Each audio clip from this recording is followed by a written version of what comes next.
Hello, everyone. This is Andrea Abrams. After 2 decades in retail and fashion, I became a retail tech and blockchain investor, having invested in blockchain companies, wearable NFT platforms, and infrastructure development for the 3D internet. I am the founder and CEO of FijiCode, a consortium and lab devoted to adoption of new technologies for phygital product and experiences. I am also chief of strategy at Faith Tribe, a Web2 to Web3 platform providing physical and digital tools for fashion creators to access phygital and circular infrastructure for the business of fashion. I want to start by congratulating Jamie on today's launch. Delighted to join MetaHub for Virtual Realms Real Relevance, and honored to moderate Virtual Vogue with such esteemed group of panelists as we explore the intersection of technology and style, delving into the transformative potential of immersive experiences in the fashion industry and envisioning a future where fashion transcends physical boundaries. Let's get started. Lauren, if you'd like to start. Yeah, so my experience is I've been working in fashion for about 15 years. I'm American, but I've lived in New York, London, and now I'm based in Paris for the past 7 years. And also within that last 7, I worked as an accessory and sustainability designer within Kering Group, LVMH at Saint Laurent and the Leve. But with COVID, I don't know if anyone else had a similar experience of having to pivot or kind of just realizing what I was doing wasn't quite what I was looking for. And I came across this really radical community called Digital X in 2019. And with that, I found just this huge opportunity of how to integrate technology with identity, with fashion. And for me, it's really about how do we make the space more sustainable and inclusive. So with that ambition, which is a pretty big one, I think we all can understand, but I began a label called Entourage, one of the early first Web3 fashion labels, and now I work also as a creative consultant. One of my main clients is Brand New Vision, BNV, where I work as the creative director. So yeah, happy to be here and hope you can hear me. Excellent. And we heard you loud and clear. Amazing. Lauren, can't wait to hear all the things you're going to share with us today. I'd love to turn it over to Winnie, who, yes, was just moderating my panel in Paris. And so now I get to ask Winnie some questions. We didn't hear enough from you in Paris 10 days ago. So please tell this audience about your work and what brings you to immersive fashion. Hello, everybody. And yeah, it's so nice to be on this side of the panel for once. So I very much enjoy moderating. I find it's very fun because I just get to be an accessory, not having opinions. And I think sometimes people like that because I like to bring it a little bit spicier. But hi, everybody. I'm Winnie.eth. I've spent the majority of my professional career in the crypto space. I got into crypto in 2017 when I was a fashion intern in New York. I'm British, but I've lived in New York, LA, London, and now I'm also in Paris. So I've been here for about 3 years. My research into blockchain and its capabilities probably began in 2019 when I was a small researcher at Forbes and I was at London Fashion Week and I went to the talk by the Fabricant. I DM'd them asking for an internship and then I became obsessed with them it's been almost 5 years now. So I wrote my undergrad thesis on the future of fashion, consumer, and blockchain. So I have an undergraduate degree in fashion, and after my professor told me that I was an idiot for writing this thesis, I then pivoted into computer science and said, damn it, I'll build it myself then. So I have been in scaling products and growth for the last couple of years in the crypto space, and I've done a lot of things. Fashion has always been a huge passion of mine, but it's something I'm very cynical about, and I very much enjoy that because I think we need that in a time where we can always be a little bit delulu. So most recently, I was doing business development for a company called FigureGot, which was an immersive brand crafted into the metaverse, which was bridging digital fashion and collectibles. So I worked with Coinbase, ComplexCon, and had collaborations with a lot of projects across the Web3 space, and then also some silent partnerships with brands like LA-based brands like Billionaires Boys Club and Bandy the Pink. So I truly believe that creating the right consumer goods and the right consumer experience powered by blockchain is going to be our route to mass adoption.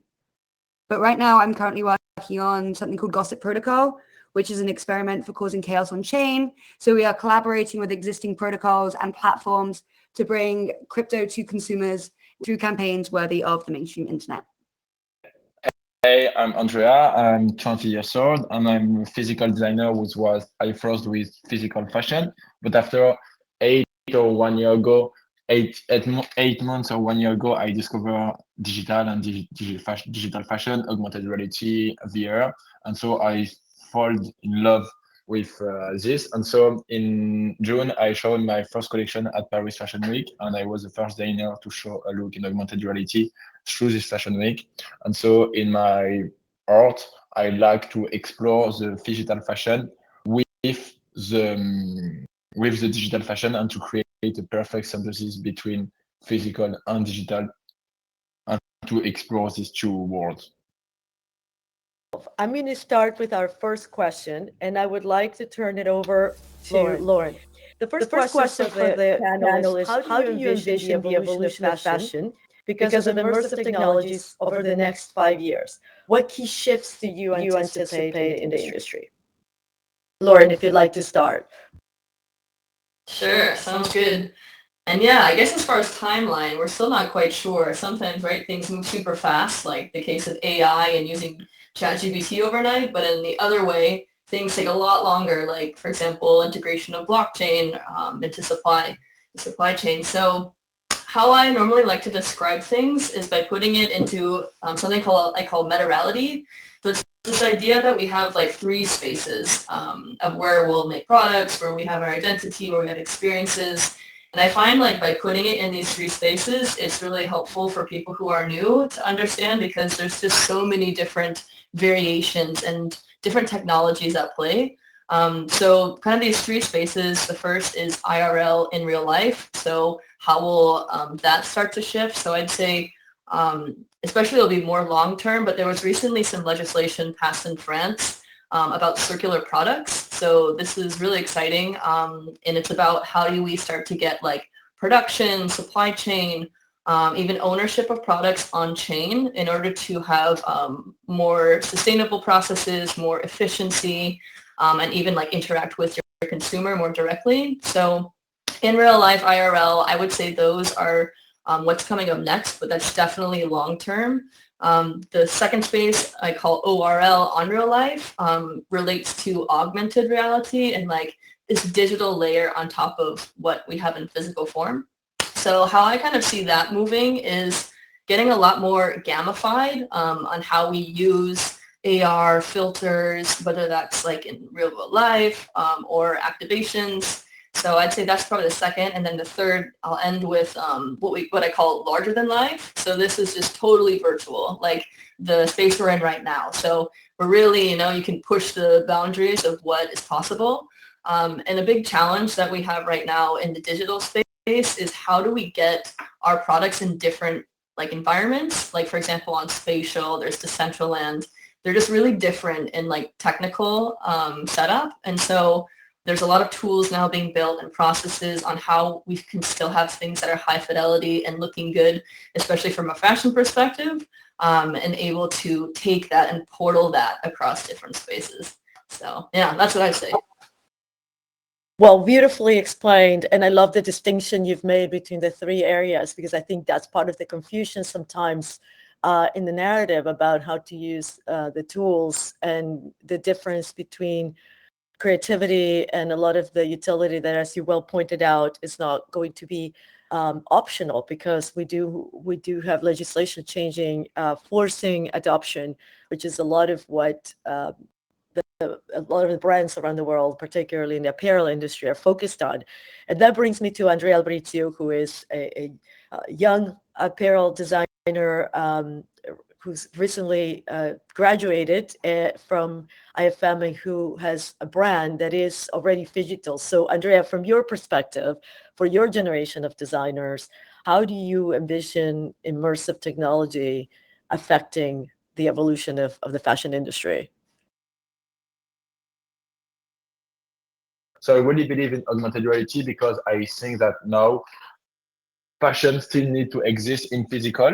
I think it's really important for fashion to exist in physical. And I think that's why, because when we only speak about digital, I think that's create a lot of friction with the masses of people. And for the people who don't really understand digital fashion, I think that speaking only for digital and like forgetting the physical part is make is for a lot of people fears this. So I think that augmented reality is a good start, and we can have like for a few years augmented reality could be a good start to after bring more digital fashion, to bring metaverse, to bring space like spatial or like this to the masses of people. And I really think that augmented reality is a good first start because it's allowed to create a symbiosis between digital and physical. And I think that you have to get step by step, and you start first with only physical. After we start with augmented reality, and after with only 3D and digital fashion. So that's why a lot of my works is really into augmented reality and how to integrate augmented reality into the daily life, into fashion with very few friction. And my work is really to put less friction as I can.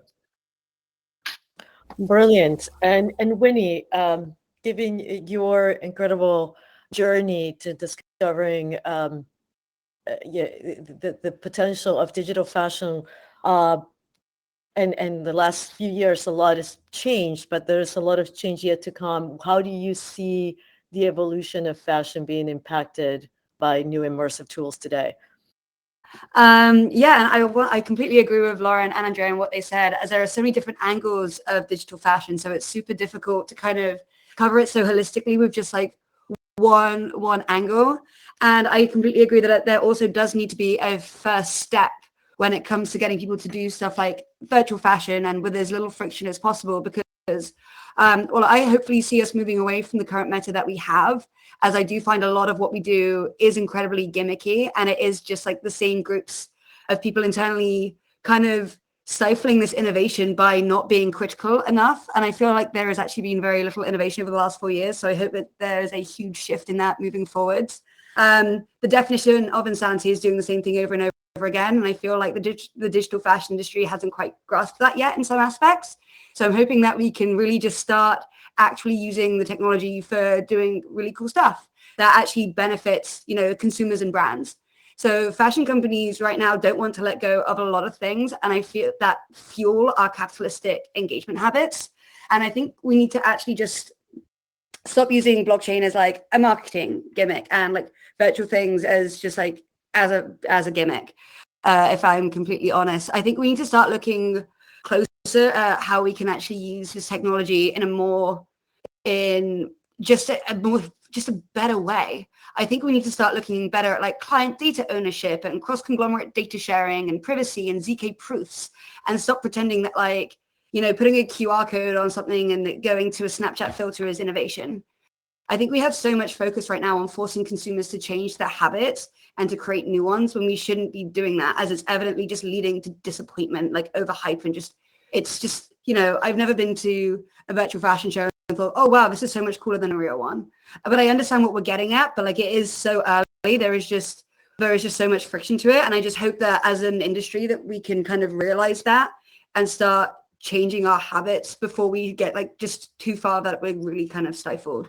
I can't wait for us to actually start taking like huge risks and deliver on something innovative instead of just what we call just another quote unquote like immersive experience.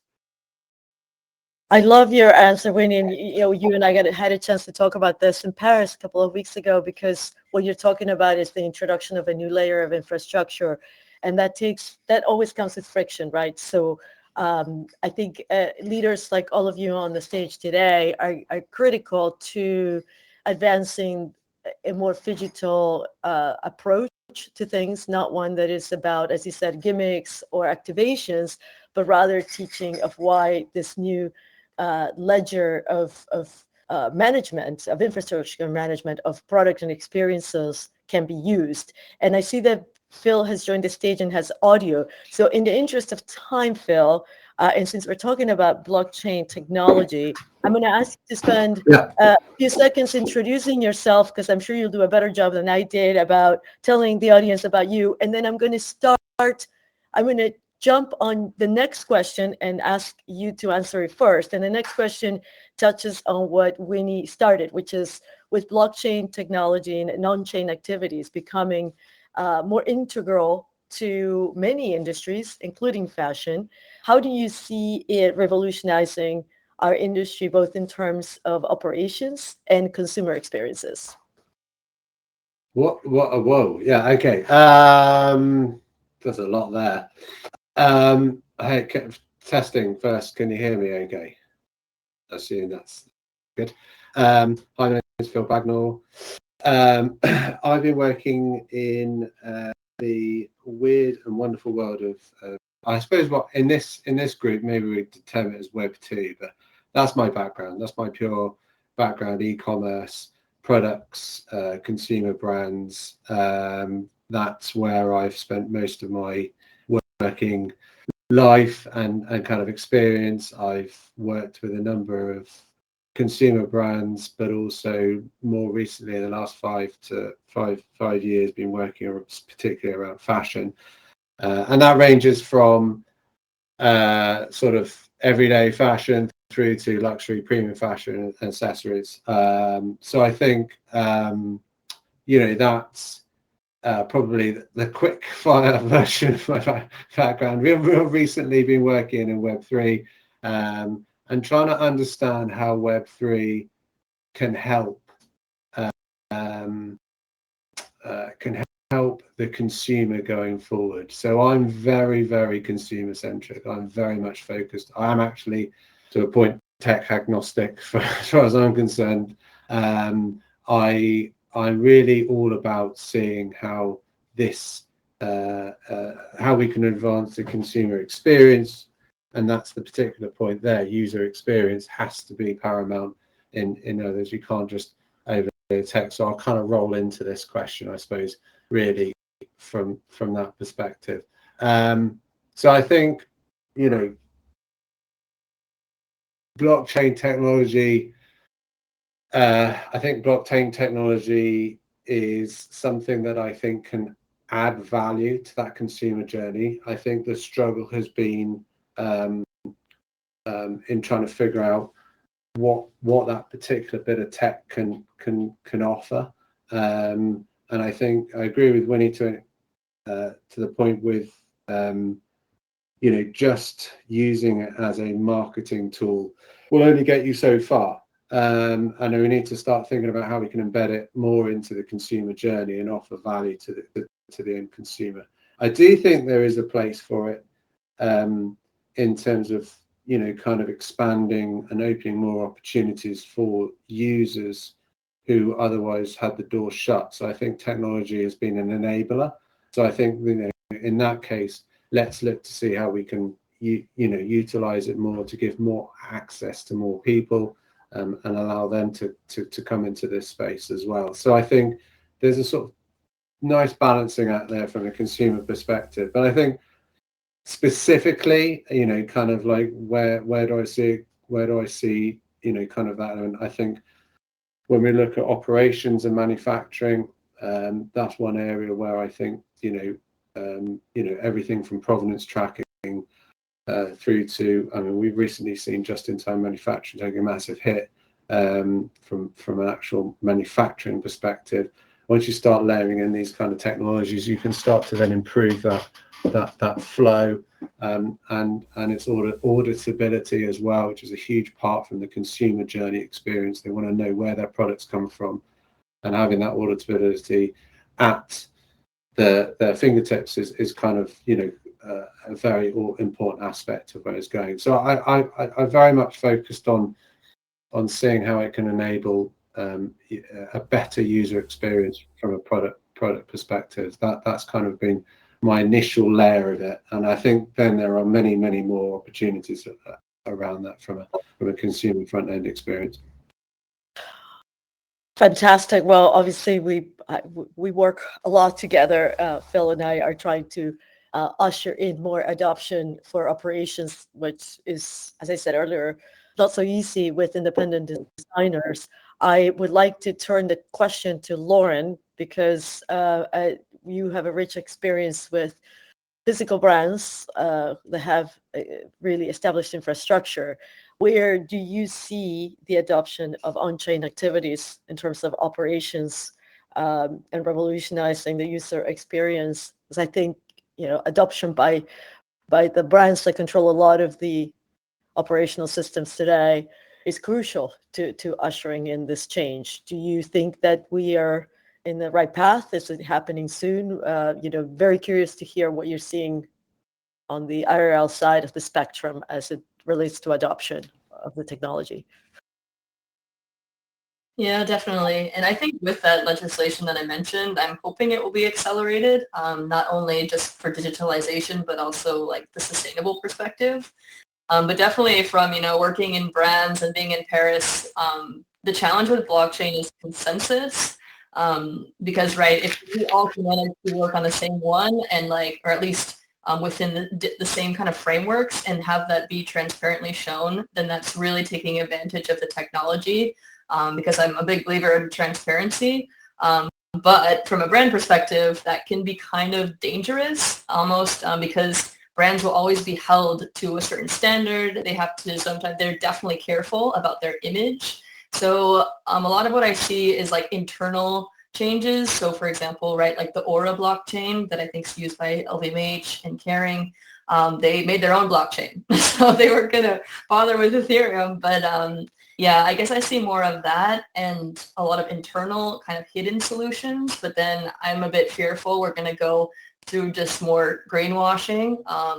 So yeah, but I hope that we can kind of get these solutions working properly so it can ensure transparency across the industry. To really have that consensus, a sense of scalability, and then be able to actually see what is happening on chain, since that's still a big block, I'd say. I agree. And I'm going to jump to Winnie. I know, Winnie, you have a hard stop in 6 minutes. So in the interest of time, I'm going to ask you to answer the question next so that we get to hear from you, because I know you have quite a bit to add to this particular question in this conversation. I love it when you said brainwashing, because my keyword in all of this is gaslighting. I love a good gaslight.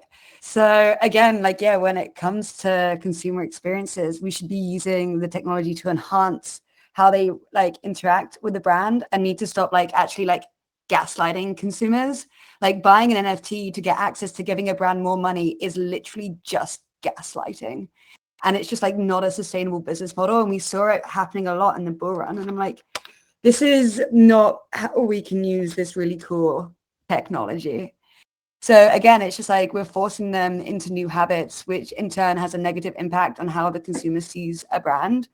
So I think we just need to push I think we should be pushing blockchain under the rug, in terms of how we're in operational terms, and just stop using it. That way, I think it just needs to be done a lot more elegantly. And I think I'm just gonna throw this in before, because I do have to go, but I really just want to highlight that I think some brands that are really killing it right now are IYK and Kiki World.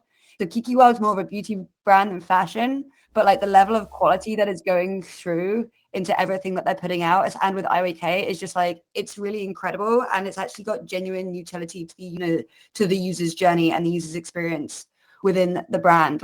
I will always say this, and I'll always be really, really vocal about this: putting a QR code on a hoodie is not an experience. So I think the main problem is and also the main problem that we really need to look at when it comes to how we use the technology, if we're using it at the forefront, if we're using it behind, it's just do people actually care? Do people want this? Digital fashion is great. It's a beautiful thing. It's such an incredible art skill, but is this actually sustainable for consumers? And I think this is something that we really need to think about. Yeah. So how do we actually?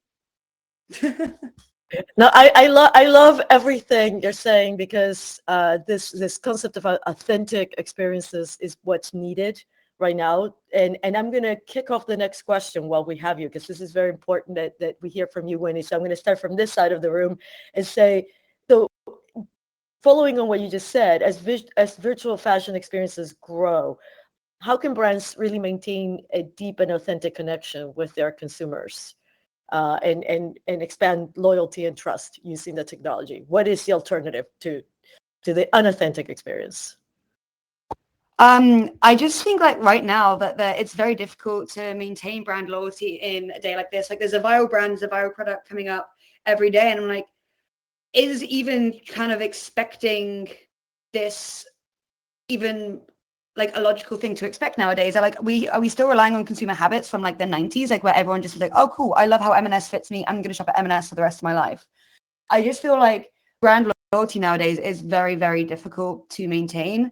And using blockchain will be a really cool way to kind of understand how that works and how we can get repeat consumer habits. And I think that's something that Kiki are trialing really, really well at the moment. But yeah, I'm excited to see how that actually plays out. I don't have too much of an opinion on it right now because we haven't really seen it be executed in a way. And again, just the way that our consumer habits are changing, we need to stop trying to use blockchain to patch up the consumer habits that are currently failing us, but actually, use it to move with how we are changing as consumers.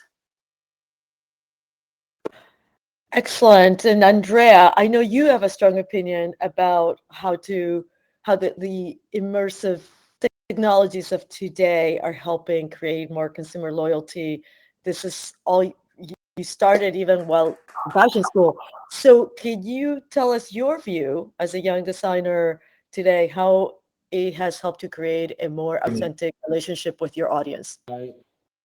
I agree, and I don't agree also with what Vinny say when she say we need more innovation. We need more innovation. I mean, there already have some innovation, and the public and the masses don't already have adapted it and adopted it because there is too much friction. So I don't think that create even more better technologies that create even more friction because we all have the phantasm on a new technology is a solution. I think that there is pretty cool innovation with augmented reality and with digital fashion right now. And the main goal is to reduce the friction on how do the people can integrate this into their daily life and how to make that augmented reality or digital fashion is not just a gadget, but something that can be really useful on.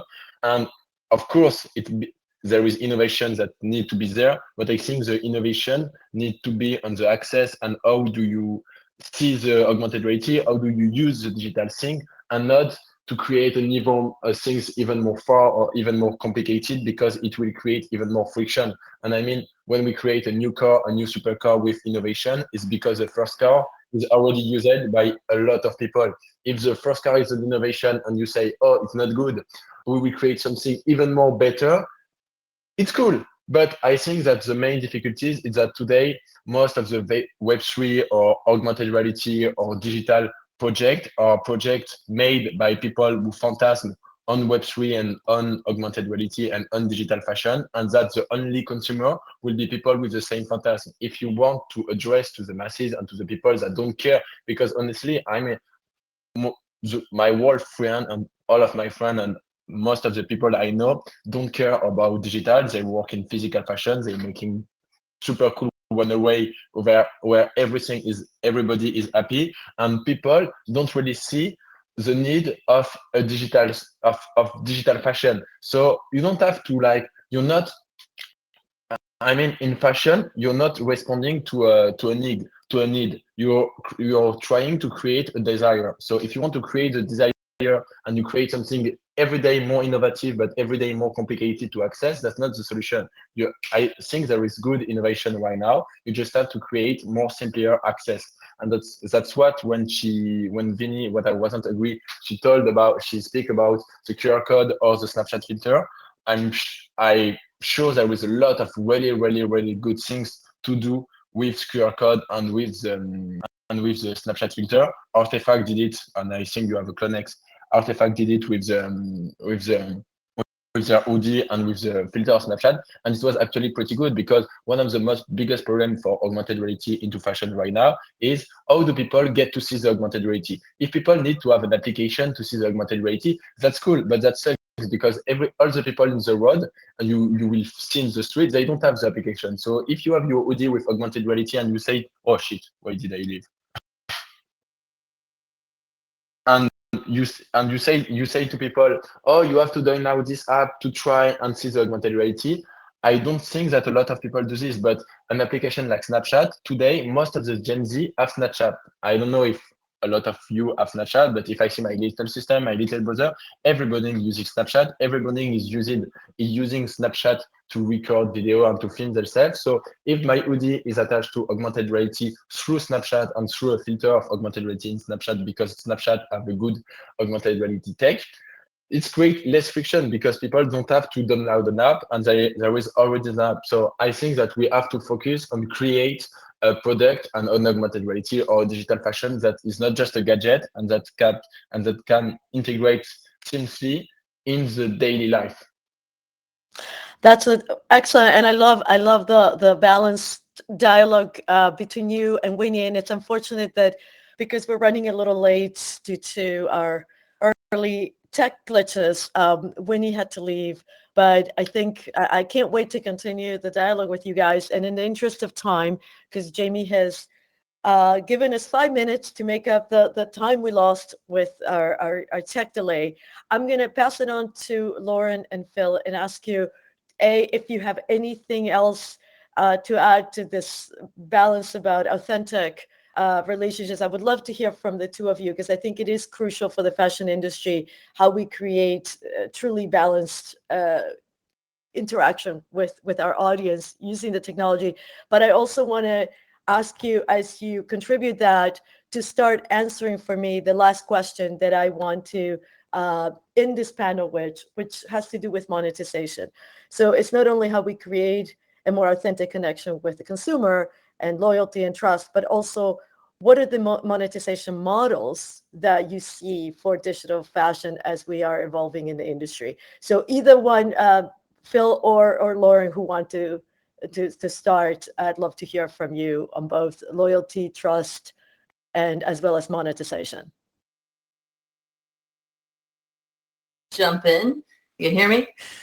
Yeah, I mean, loyalty, it really relates to, I think, authenticity. Like, I think we're in just a different space. And also Andrea mentioned this, like in the traditional fashion design process, we sell a dream that someone aspires to. And I think this is becoming dated. I think that people now want authentically to relate to each other. We want to relate as a community, and we want to relate to a brand. And what that means is that we change from like someone dictating to a two-way conversation. And it's a big change for brands. So yeah, then as far as like how that leads into monetization and how then will a brand work with their consumer, I think consumer is even like a word that we have to work with and find something that becomes more of a relationship. And so yeah, as far as how we do that, it is not easy, but there's a lot of like interesting experiments, especially that I've tried also within DAOs, of how you involve your community within the design process by creating a brief with the result of getting at a product that isn't wasted and it's really actually wanted by someone. And then as far as the monetization aspect, it's a bit different of topic, but something that we're working on at Brand New Vision B&V is being able to take advantage and monetize all parts of your digital assets. So we're working a lot on composability. So we're creating a tool called Me ID where you can like not only dress your avatar, you can also customize fabrics, you can customize the base. There's a lot of ways to add value within the components of your digital assets. So yeah, a lot of a lot of thoughts there. That's what comes to my mind. Really, really valuable, Lauren, I think, and very valuable from the standpoint of, involving the existing ecosystem of fashion. Because I think it was you who said, the IRL ecosystem is not going anywhere. So we have to consider how we connect the dots. And Phil, quick thoughts about this, because then before we are told time is up, I have one quick question for the three of you. So I want to hear from you about this question, and then I'm going to end with one of my favorite questions as we say goodbye. So what say you, Phil? Yeah, I'll just be super quick. Again, from the consumer perspective, it's thinking about how the technology allows you to be more creative on the front end. So go back to the user experience aspect. You know, how is it you can attach one thing we've seen over the last, you know, few years has become quite apparent is there's a complete detachment between what you purchase and you know, there's this idea that is effectively almost throwaway clothing, throwaway fashion, throwaway products.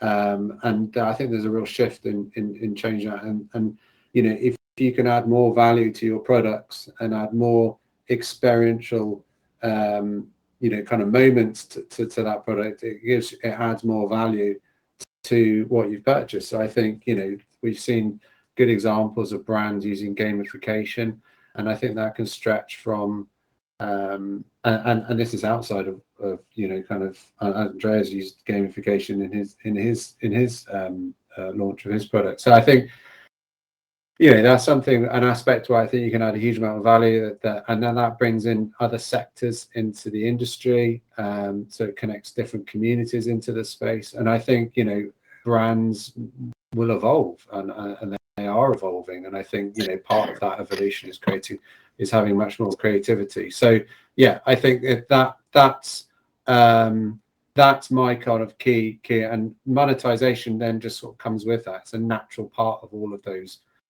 elements in that experience. And a t-shirt, that boring old t-shirt, then has hell of a lot more value if you can turn it into something both from a digital and a physical experience, both in real life and kind of in the digital environment. It has its own journey and its own piece, and that is a real culture shift in terms of, you know, kind of the way we look at fashion going forward. Brilliant. And as we're approaching the end of this amazing conversation, I would like to ask each of you, starting with you, Phil, the question I love to ask in every panel that I moderate. We're now at the end of 2023.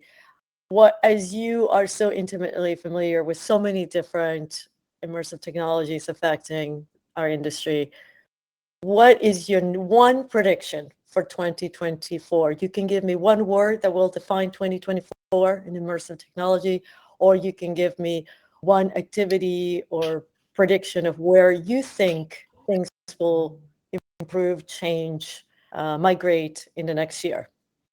Phil, starting with you. Oh gosh, gaming. I think gaming's going to come out of its box, if you will. It already has, but I think it's going to be one of the areas where I feel it's going to be that bridge in connecting from one area to the next. So there we are. Interesting.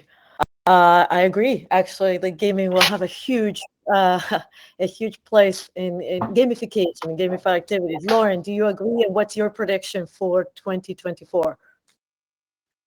Ooh, are you gonna hold me to it? Yeah, definitely gaming. Back in 12 months to ask you. You're writing them all down. I guess I would say a new kind of customization, like at a new level that's like not just gimmicky, as in like you can change the color. Like, how do we make it really customized to be wanted and desired? Because also, like, I think Andrea and Winnie said, like, after being in the space for a while, I really want to make things that people want and that bring them together. And so I think like digital tools have the opportunity for customization in that way. But we'll see. Brilliant. I love that. I actually really can see that creating far more engagement. Andrea, what is your prediction for 2024? What's the most to say I agree with the two different point of view, but to say something else, I think that the masses of people will slowly realize that without realizing it, that the digital space and their digital identity, and by digital identity, I don't speak about metaverse or something just like this space spatial, but I think that people will realize even more how the digital sphere, and the digital identity is taking more and more place for them. I think that we can see this in a lot of advertising for luxury brands recently. We can see all across TikTok and Instagram there is a lot of CGI video with like brand are filming like reality, like in Paris with like a glass in 3D falling. There is a lot of such as like trend on TikTok, that such as like the tube girl trend, where the people are filming themselves in public to post on a digital thing. So I don't really know how to explain it well in English, but I think that that's the digital space and the digital identity will take more slowly, but more and more integration into the daily life of people. I know Unbelievable. that seems super confused how I say this, but I'm sure it will be something important, and that's because of this that will create less friction. New tool will appear, and I'm sure that things like this will slowly coming to the integration of augmented reality and maybe of a kind of metaverse in a new form, slowly in like the next few years. I can't wait, Andrea, and I know your generation of fashion designers is so active in developing a new immersive space. 2024 should be a great year. Gamification, new level of customization, and better, more genuine adoption of digital identities. Wow. I just want to say thank you to our panelists. Thanks everyone for bearing with us being the first panel and having to deal with some tech glitches, but this was an extraordinary experience for me. I'm honored to be on the stage with all of you. Thank you, Jamie, MetaHub, for bringing us together, and please stay for the next panel. I'm turning it over to Jamie. Thank you, everyone.